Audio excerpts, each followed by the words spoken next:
So I wanted to start off by stating that there's 14% of construction workers that are affected by having difficulty of hearing.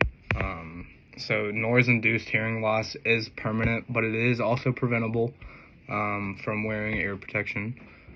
So always wear hearing protection while working in a loud environment. That'll help prevent, having induced hearing loss. So I know you guys are wondering how it actually happens. So basically, when sound waves enter your ear, they vibrate the eardrum, which causes fluid to move these bundles of hair-like structures inside the ear. They're called stereocilia. So they're like, say this is the bundle, there's little hairs right here. And so whenever these move, they send electrical signals to the brain, which is how you're able to hear.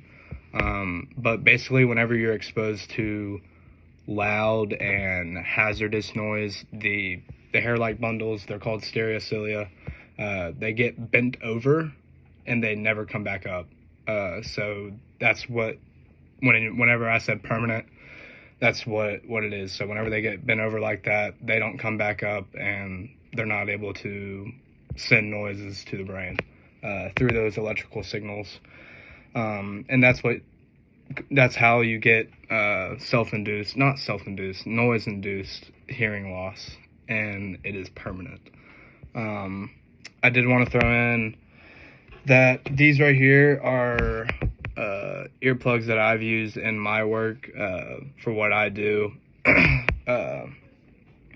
For my ready-mix company that I work for, almost every day we cut and saw our test specimens, our cylinders that we're getting ready to break that day. So at the beginning of each day, I throw these on, and I use a saw to cut the cylinders and make them have smooth edges. So I just wanted to throw that in there, that these are something that I incorporate into the work I do. Today we're going to be discussing hearing protection and how important it actually is. Psychologists suggest that hearing is your second most important sense. Hearing helps make it possible to engage, listen, and enjoy many of the things that life has to offer. OSHA requires any worker hearing 85 decibels or over to wear hearing protection. 85 decibels is the action level where the hearing protection is required. 90 decibels is the 8-hour average exposure limit. Exposures of 100 decibels for longer than 15 minutes are not recommended, and 110 decibels for more than 1 minute risk permanent hearing loss. Now let's go through some examples of how many decibels things put off. A normal conversation just like this one is 60 to 70 decibels. Lawnmowers are 80 to 100 decibels.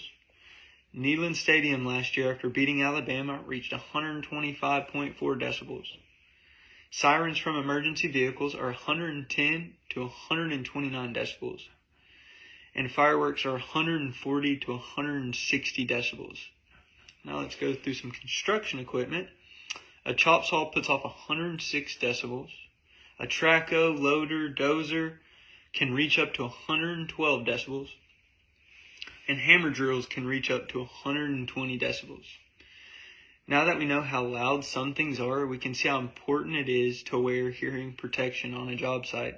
Listening to these loud noises every day can permanently damage your hearing.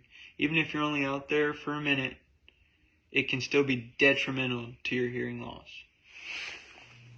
Hey, so I just want to talk about the different kinds of hearing protection that you can wear on site.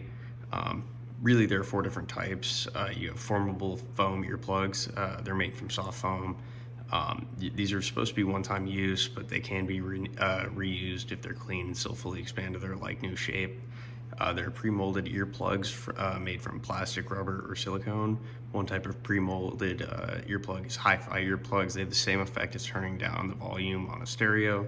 The sound intensity is evenly decreased across different pitches. You can also use canal caps, which have a stiff band that provides gentle force to seal the earplugs, whether formed or pre-molded, into your ear canal.